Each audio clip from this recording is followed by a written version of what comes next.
How's it going, people? Welcome back to AFTV and the full-time show. Before we get going on the Sheffield United win, let's look at this video from the Super 6 Hold the L show where they discuss the top 5 Premier League strikers of all time. When I'm looking at Mo Salah, for example, and I watched how he came back into the Premier League, when Liverpool signed him, my initial thought was waste of money. He's been in the Premier League, he's too weak, he isn't going to do anything. But Liverpool's success over a couple of years, 2-3 year period, was mostly down to what Mo Salah was doing, along with Mane and a few others. But Mo Salah was just on a different level in terms of his goal scoring. When you needed somebody to stand up and grab games by the scruff of the neck and win you trophies, league titles, Mo Salah was the man. Didier Drogba, I can't knock him because as an Arsenal fan, I know what he can actually do. He used to absolutely give me nightmares. I hated him when he played against us, but doesn't mean he's better than Thierry Henry. But Harry Kane, man, I'm trying to not make this sound like it's an Arsenal Tottenham. No, because it's not an Arsenal Tottenham thing. It's about players that are able to win their club's trophies. Like Alan Shearer was at Blackburn and he won them the Premier League. His goals won them the Premier League. Harry Kane's goals have not won Spurs anything. So, Cecil, James, Premier League striker of all time? Pierre-Emerick, there's no argument. No one can argue with me. And I don't care. It's Pierre-Emerick.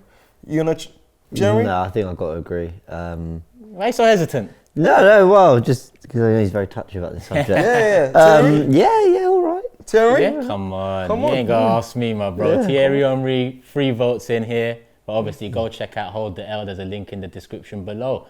So let's get into it, guys. Sheffield United 3-0 from Henry to Lacazette. Obviously, you know me in the competition, the Premier League, there's not much in it. Yeah. So there's only a limit to my happiness following this win. But I can understand why there's a smile on our faces today. Two really happy people, aren't I, today? Nice. Listen, we recorded that Prague one soon after the game, so you know the emotions were still very much set in. Exactly. It was like therapy talking out after that game, and like that's why that comment was so funny, because it was like couples therapy, because we were just angry, and that's how sometimes you can't hide your emotions, bro. This club's been stressful this whole season and many seasons before, but here we are, we got a victory. A good one as well. First clean sheet for 14-15 games, which is quite big in my opinion. Something to build on. But how many times have we said that before? You know? This really is, because we had the big debate about whether this match mattered or not. And in the grand scheme of things, for the league, no, it doesn't. But you want Lacazette to go into the Slavia Prague game on the back of 2 goals. And you want the team to go in on the back of an away win. You know, it's just little things like getting on that coach, doing that trip, getting the winner coming back and just getting familiar with winning away. They're little things, but hopefully that they set us up nicely for Thursday. Yeah, well, listen, the starting 11 surprised me a bit. I expected to see some changes off the back of a couple of disappointing, not only results, but performances too. You've obviously got the starting 11 up here. It was fascinating because we saw the 11, we thought, right, Saka at left back, he's just decided that you need someone who can do that role. And we didn't get that at all, which I thought was interesting because Jack would play left back. We're going to touch on his kind of role in a little bit, but just I quite like that he used this game to experiment and try something different.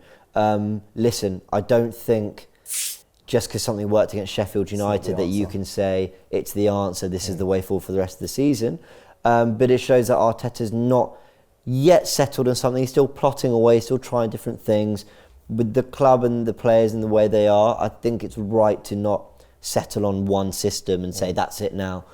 We want to be unpredictable, and I thought we were, actually, to be fair.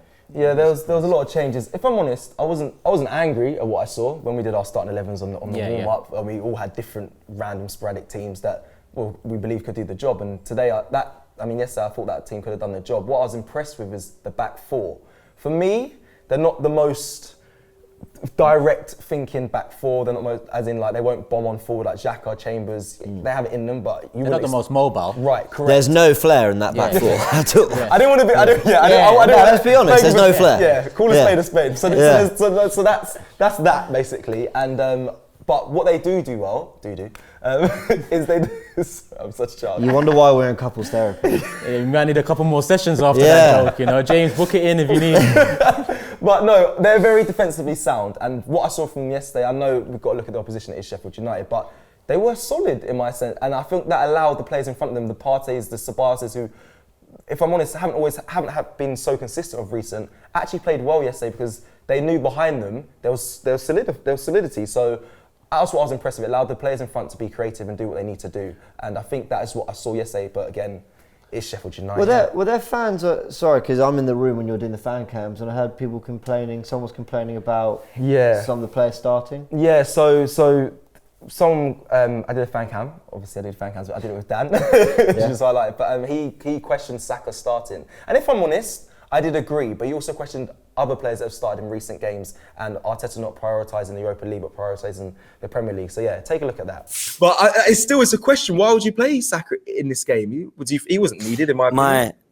My problem with this is what we should be looking at these games thinking. So when people say why, I always try to come up with a solution.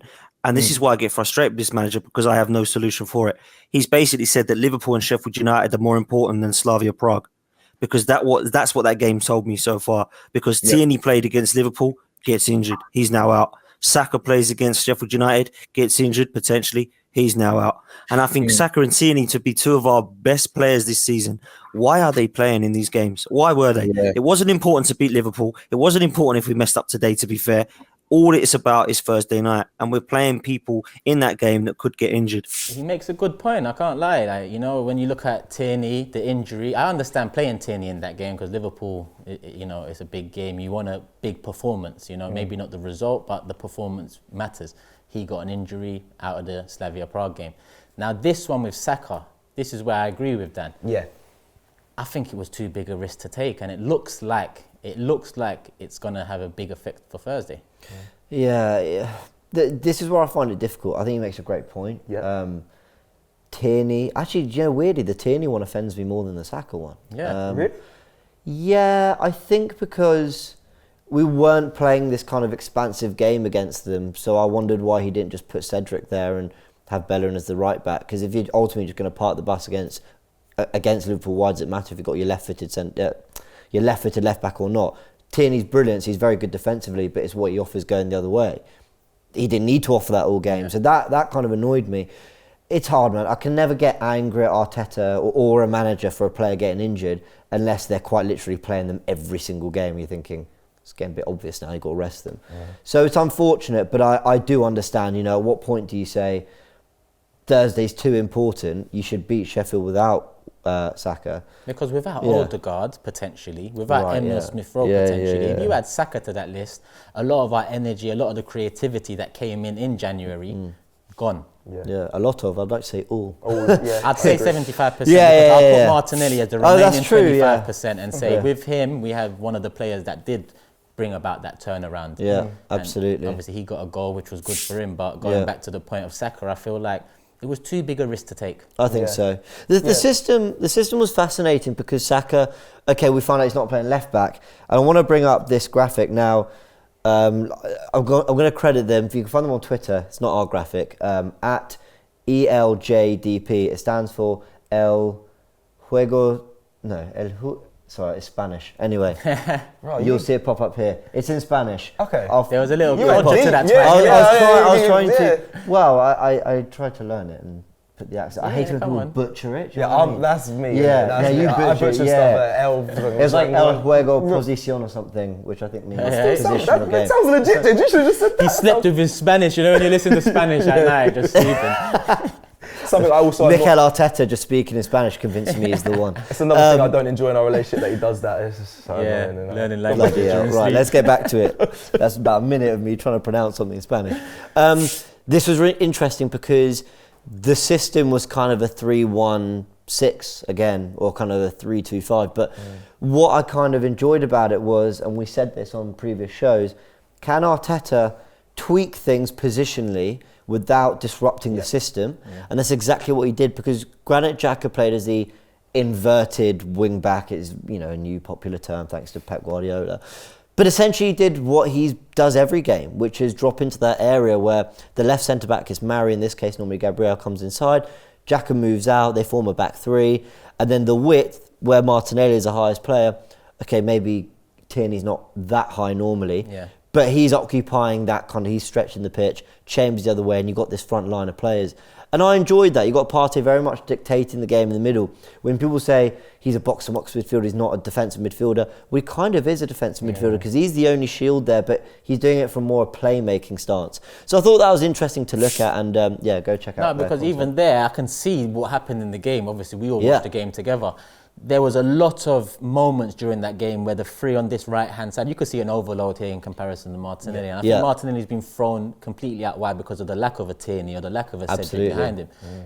These combinations here worked well in moments. There was some beautiful football with Pepe, Saka, Ceballos in between, and that allowed Martinelli to have the space down there. So it's good to see actually some things working. 100%. Absolutely. 100%. Because I know Arteta was was asked in the press conference after saying that Wenger would have been proud of the first goal, and that's due to the combinations that were done throughout the game. So this highlights it here as well, definitely. And there was someone I wanted to look at here. It was Xhaka. Been critical. Have been. Always. It's fair to say we all have. Yeah, can always throw my hand up when needed. But me? No.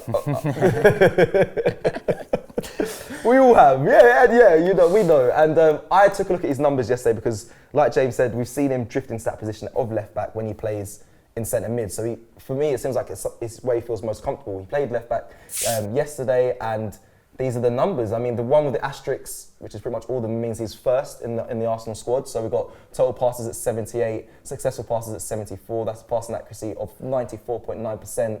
He won 75% of his duels, and he had the second most amount of touches. Most amount of touches in the game at 89. Now, I wanted to quickly highlight. The clearances as well. Clearances as well. He's top of that with 3. Basically, these numbers just show he had a good game, and I've thrown my hand up at times. Like I said, been critical of him, but yesterday done well at the left back position. I'm not saying it's the answer. Yeah, it's Sheffield United, and we have Kieran Tierney, but at least we know we can do a job. It's definitely not the answer, but I will agree with you that he does deserve some credit for the performance yesterday. He didn't have to do much, but he done his job. And like you said, it's not really a position he's unfamiliar with. It's just more time he's doing an inverted central mid role where he drops in, but now he's just done it the other way around. He's like a false centre mid. Yeah. By the way, I don't mean that in a critical way. I mean, it's basically kind of what he does. Do you know what? Both ways, but we'll do that for another day. Do you know what I do want to give him serious credit? He doesn't complain, does he? He'll play wherever he's asked. I think Arteta said that in the press conference. He said it, He said if I ask him to play up top, he'll be like, yes, I'll play up top. In all seriousness, I'll do my best. When I saw that quote, I'd thought about that like an hour before. I was watching the game thinking, he does just do what he's asked. And I'm not saying he's the answer, but that's important to acknowledge. Okay, I think it's a bit far in my personal opinion, because most young players... How many players do we hear saying, oh, I'm a right back, actually I'm a right winger, I've not found form because I've... Listen, he's got his flaws, but he does what he's asked. When you're at a club and you realise you've got a massive opportunity, and you realise that you are punching above your weight, let's say, and Xhaka is punching above his weight for what Arsenal should be, which is a title, challenging top 4 side. Yeah. He's punching above his weight, but like you said, we can be critical, but at the same time we can understand that in comparison to the other central midfielders we have, I understand that he might be the most efficient. But that efficiency doesn't mean to me that he is the answer, like you said, whether left back or central midfield. Yeah, I hear that. Yeah, that's why I just disagree there, because obviously Saka could be an example. He's played in so many different positions. I reckon if he's asked by Arteta, he won't be like, no, actually, no, I'm better. I'm not saying every player's like that, but I'm saying it's. Would you still, if Arteta called you and said, James, I need you to play, what position? What would you say? Anywhere. Because when you have that opportunity when you shouldn't really be getting it, it's put me anywhere, mate. I just want to be out there. And at the same time, I like that mentality, but 4 years in, that's not what I want to hear that you're loved for. I want you to be in your position, the leader. Just trying to be nice, guys. Yeah, let's be nice anyway. It's a 3-0 win. Yeah. I'm sure we've got... No, I get you guys. But we did go 1-0 up. Nice finish. Lovely goal. Yeah. Should we break it down? I thought this was the one worth breaking down of all of them. The thing I like about this, and the reason actually, Thank you, Arsenal, for making the analysis so smooth. This highlights what we were just talking about in terms of the shape in the 11. This goal highlights it better than anything, because before I go into sort of the details of it, the thing I really like is Thomas Partey is the one sitting, and then you've got, if I just draw it in a dotted line, this kind of just front six, whatever, asking questions of a midfield three and a back five of Sheffield United. They are Sheffield United, yes, they're in a bad season, but it's principles. And the thing I really like is that we were asking questions and getting players high up the pitch. Ceballos was really high up for this goal. And for a lot of the game, actually, was getting in really advanced positions. And even though we mix things up, I think sometimes football, when you're talking about inverted wing backs or players coming inside off the wing and all that, ultimately, if you get players in the box, you're going to cause defenders problems. And that's what I really enjoyed. If we just look at the goal, we just play it along. Chambers finds Thomas Partey. I'm going to stop it here. This is what I love. He can look up. Pepe's made a run off Fleck. I think it's Fleck, by the way. I've not got the Sheffield United players in their exact positions, player for player, but they're in their positions only. And he's got options. Lacazette drops off. And people complain about Laca coming into midfield too much. I have no problem with it if Martinelli, Ceballos, Saka do what they're doing. That's bang on. Getting in. We don't see that enough. That's why Lacazette can be frustrating at times to watch, because when he's dropping, more often than not, he's missing when the ball comes in the box. And then we tend to blame him, but I can understand that it's a bit of a 50-50. Absolutely. You know? Absolutely. These players have to work for him. The energy needs to be around him. Completely. And he will get him beyond, as he does with this goal and as he does with the third. But you need someone to play off. He plays the 1-2, Ceballos flicks it. It's a bit stuttery there, forgive me, guys. No, that was sweet. But it's a really lovely goal, and it's what we were kind of known for. You know, even during the trophy drought and the latter years of Wenger, you were kind of known for just being a great side. And yeah, I've missed that. It was nice to see that come together for us. What did we all think when Lacazette finished that chance? I wasn't surprised. Why didn't he do that on Thursday? I know. Yeah, I wasn't surprised. Let's hope he does it this Thursday. I was more surprised with the third goal. We're going to talk about that, but that goal, I knew he was in, and I thought, this is instinctive. It's more instinctive. This is. Well, both bam. The third one had a bit more was a one-touch finish. I think it was, but he had more time to think about it, didn't he? He had more time to think than this. He's running in beyond, pick his spot. Yeah. But it was still instinctive, and he knew he's finishing that first time. Yeah. He had his mind set. The run at Prague pretty much put him off his job, which was to finish it. No, it's a very, very good point. Yeah, beautiful finish. It was. Yeah, deserved. And then we go 2 up in the second half. I think it's fair to say we weren't playing that well in the first 20 minutes of the second half. After a really good first half. It was a bit scrappy. Sheffield United look like they're slowly clawing themselves back into the game, but then the goal off Pepe's shot and then Martinelli putting it away.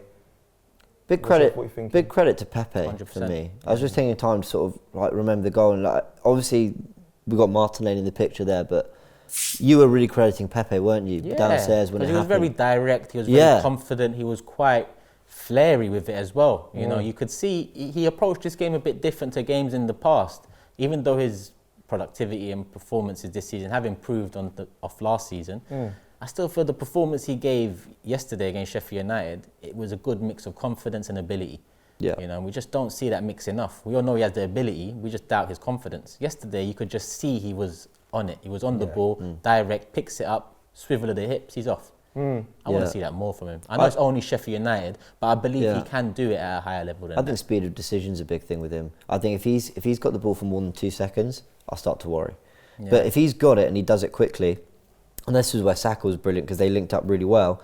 It's on Pepe to do things quickly, but it's also on your teammates to offer options. And I actually think what we've seen in the last, really since Christmas, where I think Pepe has 80% of the time actually been very good. I think we've seen some of the best of Pepe in the last couple of months.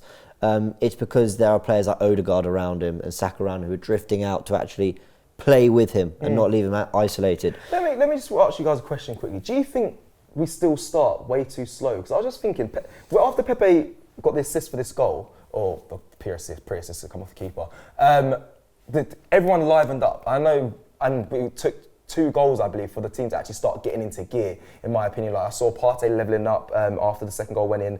Everyone kind of just had a spring in their step, and it's been a consistent thought of mine every time we watch Arsenal, is there has been slow starts, and better teams punish us for it.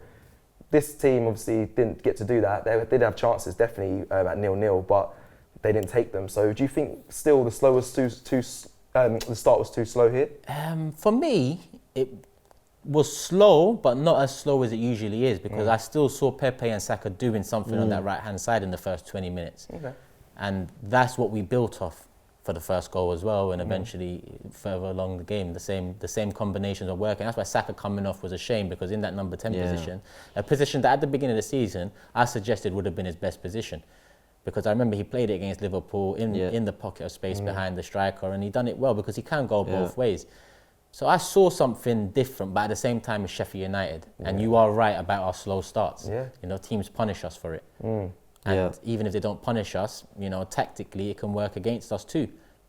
So like Slavia Prague, for example, slow. We score, they score. Yeah. You know, they manage the game very well, and that's what we struggle with. Even with Pepe, I feel like he's very instinctive. If you give him a situation where it's instinctive, where he has to make a split-second decision to pass 2 defenders, he'll do it. But if he's got the ball 5 yards in front of him as a defender and he's running at him thinking, should I go out or in, that's when he stumbles. It's that same kind of instinctive. I think that's spot on about him. Absolutely. But yesterday, credit to him for his performance, because he was a big part of the good football. And great to see Martinelli on the score sheet. 100%. He was rusty. Listen, he was rusty that first half. There was a couple moments he wasn't sharp enough, but that comes with match fitness. And I will say before we move on that he should start against Prague. Yeah. Well, I'm I sure think we'll have so. fun debating that. Yeah, the warm-up. And got to give him credit for his work off the ball. I think it always goes unnoticed as well. Even if he's having a bad game, which he was a bit rusty, as you said.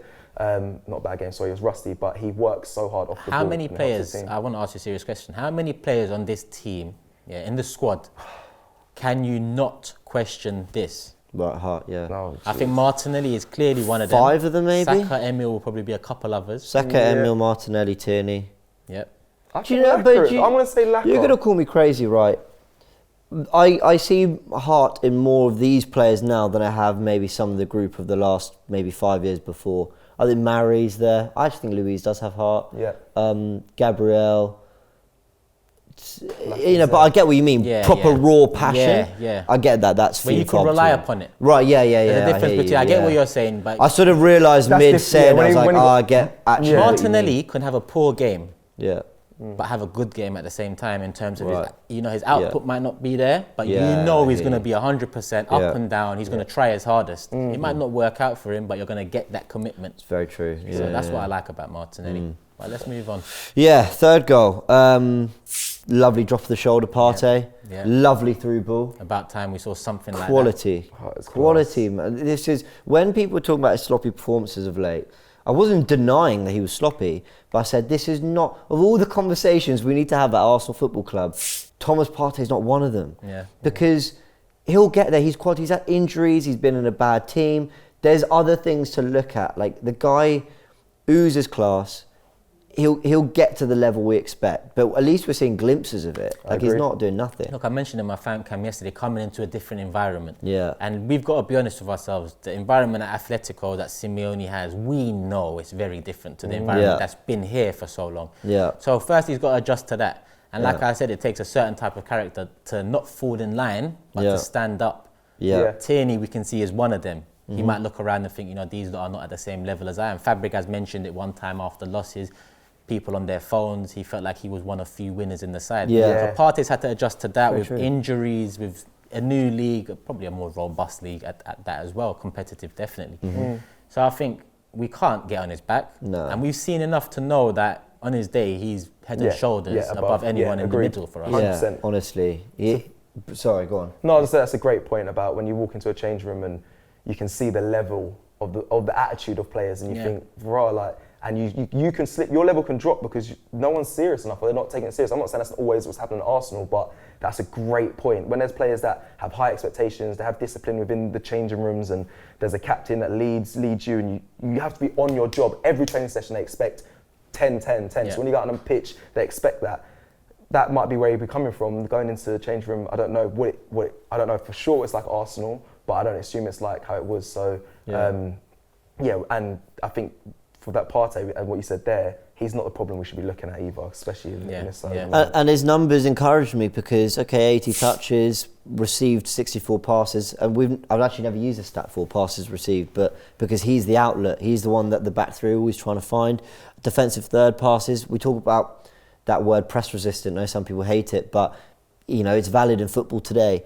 15 out of his 16 passes in our defensive third he completed. You want someone who's safe in those areas. Well, we've seen Ceballos and Xhaka slip up in that area Absolutely. in the last month. Exactly. So and I don't think anyone can find a time where Partey has been sloppy in the defensive area. Yeah, fine, and maybe middle of the pitch, slightly more advanced, because he's trying more risky or things. With cover, but not in those moments. Absolutely. Backwards passes, only 73 of his passes, only 20 of his 73 passes went backwards. I like that. That tells you what his role in the team is. It's to find the width and look forward. Obviously got his assist. Possession gain only 4 times. His job yesterday wasn't to get regain possession as much, but he still does that nicely. So shout out to Partey. I thought he was very good. Not our man of the match though. No. We had a bit of a debate about this. Yeah. You go first. I know after our couples therapy, we've decided we agree on something. I think the majority will agree with you guys, but I just think what Pepe brought yesterday, not only ability-wise, but the confidence I saw in him, I think I got to give it to Pepe because a lot of the good stuff we saw in both halves and moments we saw came through him. Yeah, I agree with that. Stretching the side, picking it up, getting out of tight spaces, everything we thought we'd see. And that's what we saw yesterday. So I'd give it to him. It's a fair point. Yeah. Fair point. But my man of the match is, and I'm sure, and yours as well, James, Alexander Lacazette for Understandable. me. Understandable. I mean, 2 shots on target, 2 goals. That's what you want from a striker. Clinical. Yeah. We didn't pepper their goal.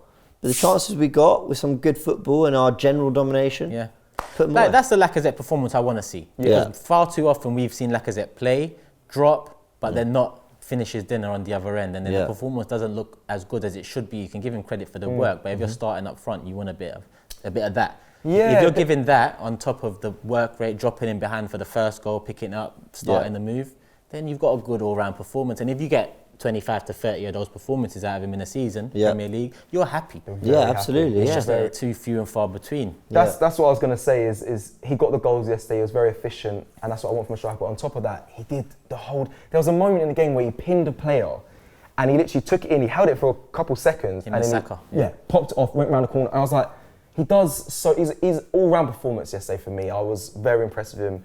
And I just hope this is how he continues and keeps wanting to be that number 1 choice up front for us. That's what I want. I want to see it for him. We look more balanced with him as the 9, I think. Yeah. Not better. I'm Yeah. just saying more balanced. We understand. got more to our strings to our bow. Is that a phrase? Agreed. I think. Yeah. So I can understand the thought process behind that. My perspective is we haven't seen enough of both yet, and by both I mean Laca and Ober up top for me to form a definitive opinion. But we'll see. I agree with the man of the match. I can understand that. And let us know what you think in the comments below. Hope you guys have enjoyed the full-time wrap-up. Let us know in the comments, thoughts and all of that. Love and peace, people. We're out.